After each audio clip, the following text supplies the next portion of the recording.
There was a time when humanity looked up at the sky not in fear but in wonder.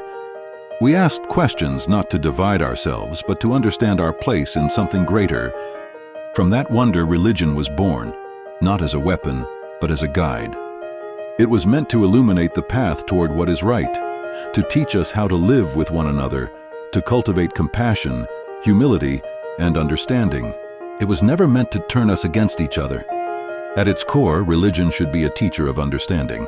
It should show us how to listen before we judge, how to see beyond appearances, and how to recognize the shared humanity in every person we encounter. It should challenge our egos, soften our hearts, and remind us that no one holds a monopoly on truth. But somewhere along the way, that purpose was distorted. Instead of being a bridge, religion became a boundary. Instead of fostering dialogue, it often encouraged division. Belief became identity, identity became allegiance, and allegiance became conflict. We began to see not fellow human beings, but categories, labels defined by doctrine, tradition, or origin. And from those labels grew prejudice. Racism in particular stands as one of the clearest signs that something has gone deeply wrong. If religion has truly done its job, there would be no room for racism in the human heart. No belief system rooted in truth and goodness should ever justify looking down on another person because of their race. To do so is to deny the very essence of what it means to be human. Hatred cannot be sacred. Prejudice cannot be holy.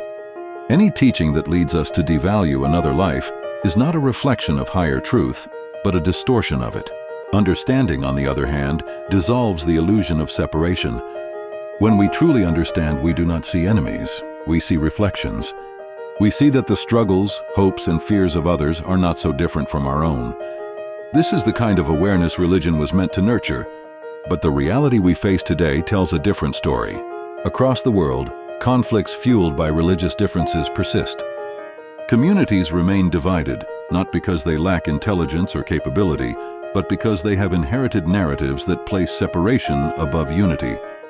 In such a world, it becomes necessary to question not the existence of faith itself, but the way it has been practiced and interpreted. For me, this questioning led to a personal decision. I chose to step away from organized religion, not out of anger, nor out of rejection of goodness, but out of a refusal to accept hatred in any form. I cannot embrace a system that, in practice, allows prejudice to survive under the guise of righteousness. I cannot align myself with something that sometimes teaches us to see difference before dignity. My choice is not a denial of values, it is an affirmation of them. I choose humanity. I choose understanding. I choose to reject hatred wherever it appears.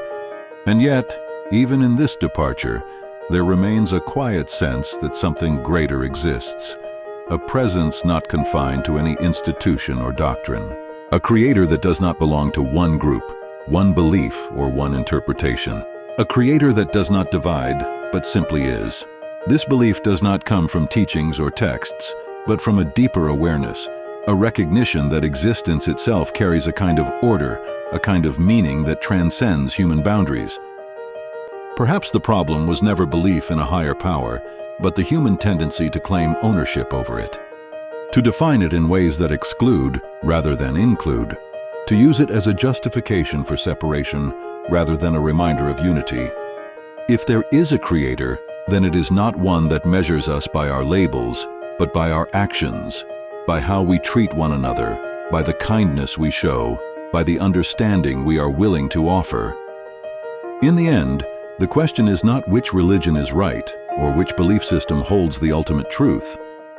The question is whether we are living in a way that reflects the best of what we are capable of as human beings.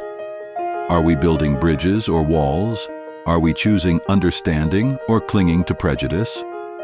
Are we allowing ourselves to grow, or are we trapped in inherited divisions? Religion, at its best, should guide us toward unity, not conflict.